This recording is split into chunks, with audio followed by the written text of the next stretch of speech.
Hello, welcome to another episode of What Are You Selling with me, David Green. And joining me today is the author of the Caleb Andrews Chronicles, John Wells. How are you getting on today? I'm doing fantastic. Thanks for asking. No problem. And it's very early in the morning where you are as well, so thanks for coming on so early. It is. It is. It's 8 a.m. here in California. So I'm.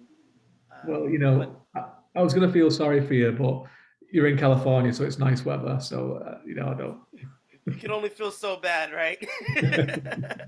That's right. That's right. So before we start talking about books and everything like that, something that I know about you is that you've had a very active imagination from a young age. Because I can't see a bio, you told all the kids in the third grade that you had superpowers and was sent home from school. Yes. Yeah, that was a fun time, and I believed it. I believed that. I picked up the book Animorphs by K. Applegate, and I believed after reading that book that I was one of those kids and that I was going to turn into an animal by my 11th birthday. So it didn't happen when I was 11, but I'm thinking it might happen sometime soon. Yeah, there's still time. There's still time. Yeah. What animal what did you think you were going to turn into? I thought I was gonna turn into a leopard. Cool. Yeah, I was ready. That was my favorite animal. Well, still my favorite animal, but it was Right. my favorite animal at the time, and I was ready. I thought I was gonna do it. And then you would have gone back into the school to see the teacher and say, look, it happened. It happened. You owe me. Just imagine if you just woke up in the morning and you were a leopard. You would just be like, well, Well, my best friend at the time, he told me that he had done it. He okay, told okay. me that he woke up and he was a lion, but then and then it changed. So I believed him. Nice. So you've always been into fantasy and reading then? I have I have actually when I was a kid, I there was no book that my parents could get me to read Yeah. before the third grade, and they kept putting books in front of me, and I was on programs to help me read, and it was actually really difficult. They had a tough time with me, and then at a school fair, it wasn't a book that they put in front of me. It was the cover. Um, at the school fair, I saw this cover with this kid transforming into a lizard, so I picked it up, and that was the end of that story. I mean, I read every fantasy book I can get my hand on from that point on. What And I kind of think that was more sci-fi, but I gravitated to fantasy eventually. sure, yeah, sure. What kind of books were he trying to get you to read before that? I think they were trying to get me to read regular, uh, I can read books. Uh, Right. you know, Yeah. the cat jumped over the wall. I think, things like that. I was on this program called Hooked on Phonics, so they had flashcards, Right, yeah, which, yeah, yeah. for kids that grew up in the late '80s and '90s, flashcards were king for whatever reason. Yes. So, they had flashcards where they would have me try to say these sight words and all of these things. Yeah. But uh, yeah, eventually, I think it was finding that genre that actually got me to read it, and perhaps what they were trying to get me to read was just maybe a little below my reading level at the time. But when I actually did find that chapter book, the Animorphs book, that was the book that sealed the deal. I was talking to another author the other day, and there's quite similar circumstances that couldn't really ever get into reading, and then they came across one of the Dragonlance novels that had the dragon on the front of it, and they were like, "Wow, there's books about dragons." I think Yeah, it's important to grasp, especially when you're creative. You see something as a world that's not your own. hmm, You want to be a part of that world. sure, yeah. So when did you decide that you wanted to become a writer? I think I slowly started to dip into that because I don't remember a moment when I was asked this question yesterday. I don't remember a moment when when I said yes for sure. This is when I'm gonna be a author.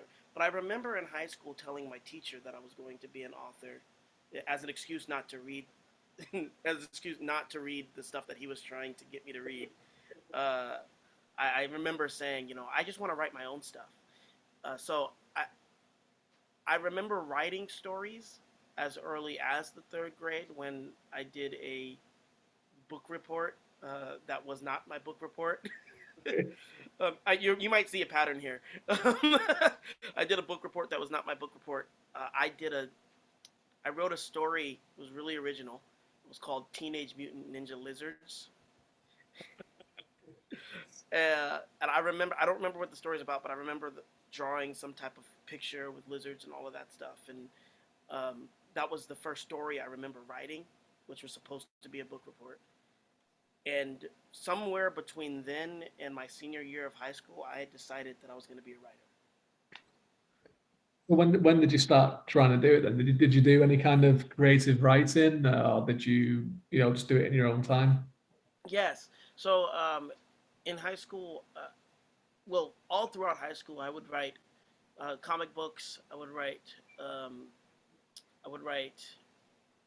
I wrote a TV series Yeah, that I started my own newsletter in high school, right. and I would start sending out these episodes of these TV series in high school, and people would come back and they wanted to know the next episode, and I did that until a parent got mad, even though I wasn't writing bad content, but a parent got mad because two characters kissed. So I don't Right. know, like, um, but uh, then I would say so. I would say that was when I first thought, I'm going to do something with this because I wanted to make that TV show into something. But I don't think I had any aspirations of publishing until I actually started writing The Last Angel Warrior, um, which wasn't, which the very beginning of that, I started, working on that in college a little bit. It took me some time before I actually got serious about finishing even that book. When I Yeah. got serious, then I finished it. But yeah, Did it go through a lot of different iterations? it did. It did. Several different names. Right. Um, and then all the way up until I would say probably about the year I published. So my publishing journey with the Last Angel Warrior was probably about 12 years. I started working on it in college, and I didn't I picked it up, put it down, picked it up, put it down. I wasn't focused on it. Like I said, I didn't get serious about it Yeah. until probably about you know closer to when I published. Uh, but all the way up until the last year before I published, I had gone through like five different names of the book, and then I landed on the Last Angel Warrior when I after speaking with some developmental editors. Yes. Yeah. So what is the tell us the say you're on the Late Show, or something like that, Stephen Colbert or something, and you're about to give your pitch for the Last Angel Warrior. What is it? Say that it's about a kid, the mayor of the son of the mayor, who thought he had a pretty ordinary life until he discovers that the people he's supposed to love and trust might have less than ideal plans for him. He discovers two things. One, he discovers that he's in the center of a war 1,000 years in the making, and that the people in his own town want to sacrifice him to a goddess. So it's a coming of age story then. Well, we all have to experience that at some point. Yeah. Yeah, definitely. We've all been there. Um, Yes. so it's urban fantasy, coming of age. It's religious, obviously, as well. There's religious tones to it as well. Where did you get the idea for this from? I mean, obviously you've been Great. working on it for a long time, but do you remember when the idea first Yes. came? Yeah. Yes, I do. A few things happened. Well, first I'll say, yeah, there's religious overtones. I would say that, I grew up pretty religious. I wouldn't say that it's um, I wouldn't necessarily categorize it as a religious book. Mhm. Um, you know, some people dislike my interpretation of angels or things like that. So it is fantasy. It is Yes. fantasy. I definitely have my own fantasy in it. But I got the idea of this um, in 2008. I was actually working at the Boys and Girls Club, and in the process of that, I met a lot of different types of kids and teenagers. And I met this 16-year-old kid who was in foster care, who I remember having a conversation with him, and he was just saying, uh, I just want to leave. I want to get out, and I want to, you know, be emancipated and get my own place. I was like, well, you're 16. He's like, well, I know enough. I can do this, and I thought that was really interesting. And I wanted to create a story around him. So in this case, my character came first to an extent. Um, I wanted to I wanted to use that character in a way, and I wanted to create a world around that. And I loved fantasy, so I put him in the fantasy world. Um, I would say that over the years, the character has become its own person, and not necessarily that kid. But the second part of that story is when I started to figure out what the story was going to be. I was trying to find a name. Was at a family member's house, and she said, why not just look up why not start with the name and figure out what the meanings of the names were? So I had this name Dylan in my head. I wanted to name my character Dylan Andrews, and so I started looking up Andrews, and Andrews meant strong man. So I said, okay, that's cool. Then I started looking up Dylan, and I found that Dylan was the Welsh sea god in Celtic mythology. And I never knew that. I never knew anything about Celtic mythology. And I was into the Percy Jackson series. I was into Greek mythology as a whole. I thought, you know what? Let me look into this. So I started diving into Greek mythology. I mean, not Greek mythology, Celtic mythology, and really learning about all of the family members in Celtic mythology and all of these things.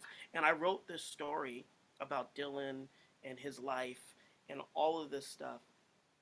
And and I got to the end of that story, and then I won't say what happens at the end of that story, but basically when I finished that story, I got to the end. I scrapped the entire book, started at the end of that story, and Dylan is no longer a character in my book.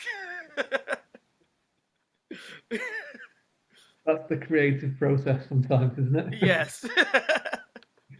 um, Yes.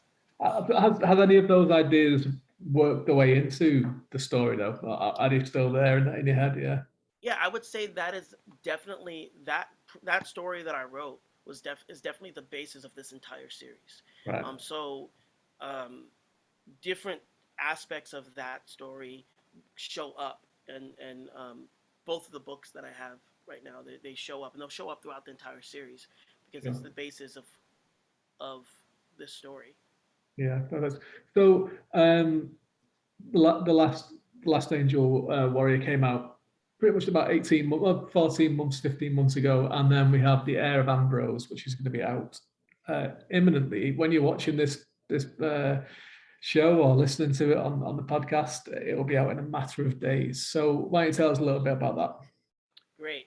Um, yes, the Heir of Ambrose. Super excited about its release, and it, it's a continuation of the first book, although it is its own story, Yeah. and it follows Caleb after the events, about 5 months after the events of the Last Angel Warrior, and basically he's dealing with this idea of who he is, and I won't spoil anything, but in on the back cover of my book of book one, I have the quote, "I'm not going to be the good guy in the story. You should know that before you get the wrong idea." So that's in the first chapter of book one. He says that. So he's struggling, with that idea of, am I the good guy or am I the bad guy? And um, when people start missing in his town, he actually starts to think that someone is actually coming to get him, um, and that perhaps the same people that started this war are are on to where he's at and want to end it before it gets too far. That's the interesting thing about, and the quote that you used there about who's the good guy, the bad guy, is that when you have these kind of prophecies, or you have these opposing sides where there's a figure in the middle of it, Mm, a lot of the time, a lot of stories that we read come down on one side of it, where it's like, well, this is the side of good, this is the side of bad. It's quite interesting to look at both sides and say, well, why is it? Why do they both want this person? That sounds like it's something that you're exploring. yes, yes, and I can't say too much. It is. It's definitely something that I wanted to explore. Um, you know, I I I wanted to. We all have, good and bad in us, and I wanted to explore that idea of who am I. I wanted to explore the theme of, can I control my destiny? You know, do I have that in my power? So, um,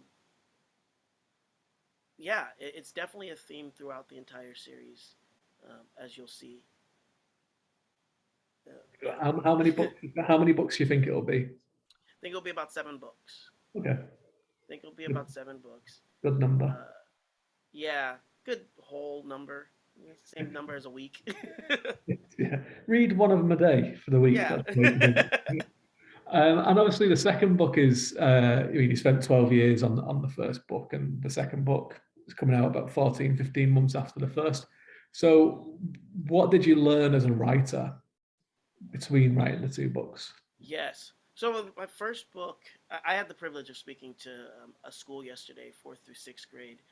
So these were some of the questions that Right. I was able to answer, because the first book, one of the things that I wanted them to realize, wanted them to understand, is that you can't, if you don't focus, you won't get it done. Mhm. So I definitely I struggle with being distracted or easily. So I asked them, hey, how many of you get distracted easily? So for me, what I learned in the first book is that I have to focus. I have to first of all know what I want to accomplish. When I first started, I was just writing.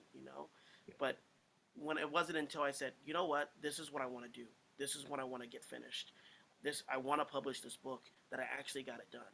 So I know I learned, and I would say the Last Angel Warrior was just one big master class of writing for me. Um, I learned, one, to focus. I learned that I just needed to write. I needed to finish the story. I learned uh, how to build a world, how to develop characters, how to describe things in a way. I attribute a lot of that to my first editor, Richard, who, when I gave him the manuscript, I thought, this is it. I'm done. I spent 10 years working on this first draft, and you're gonna now tell me I'm amazing and I'm gonna be famous. And he responded. The first sentence of his letter was, John, remember I'm on your side. I'm like, okay, that doesn't sound like it's gonna be a good email.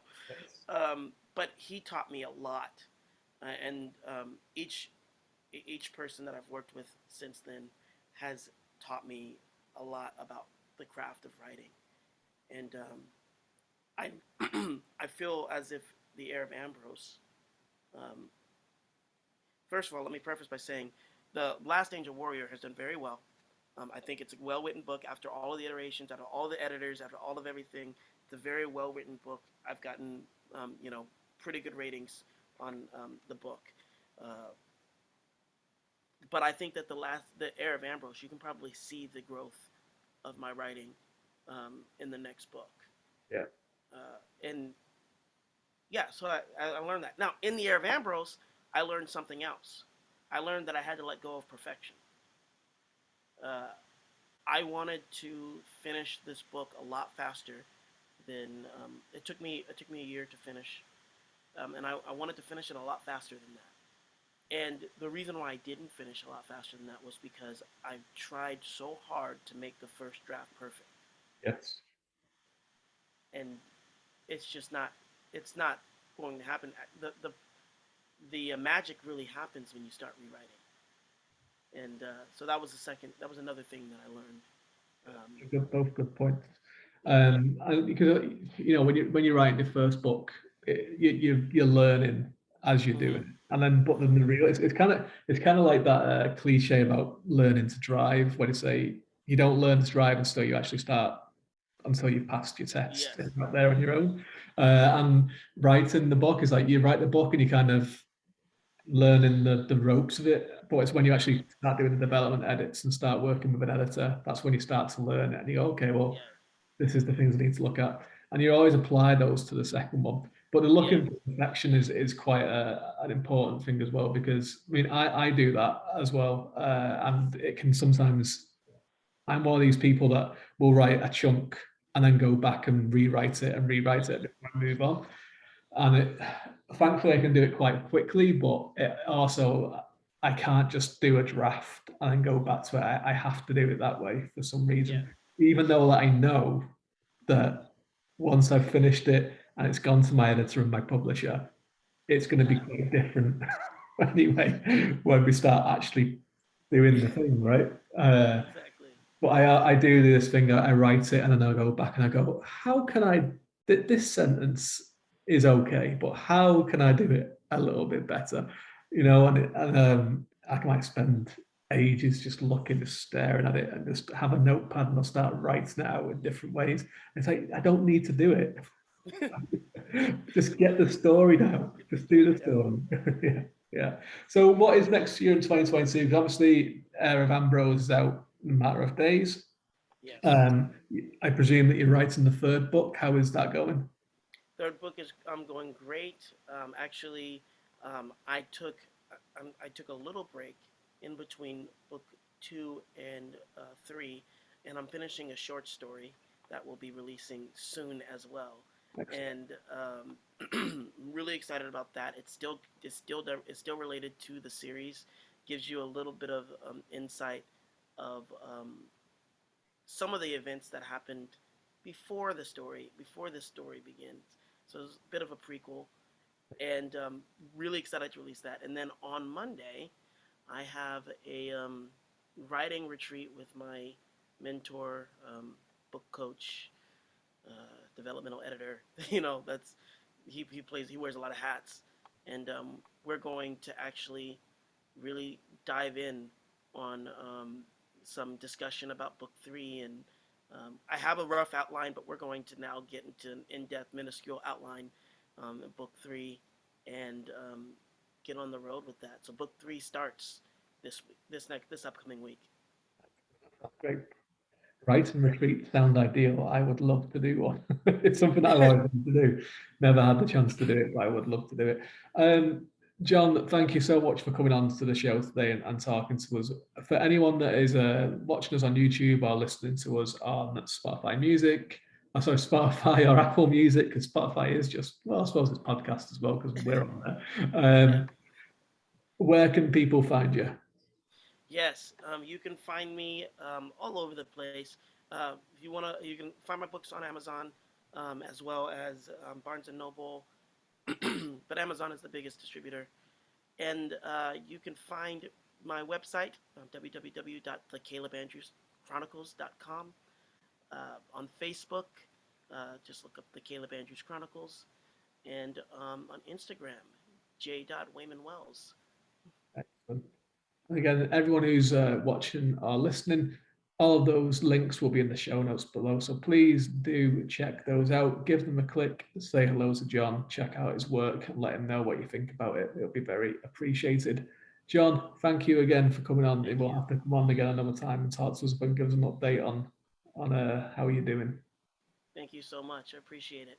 No problem. And everyone watching at home, thanks for watching until the end. We'll see you next time.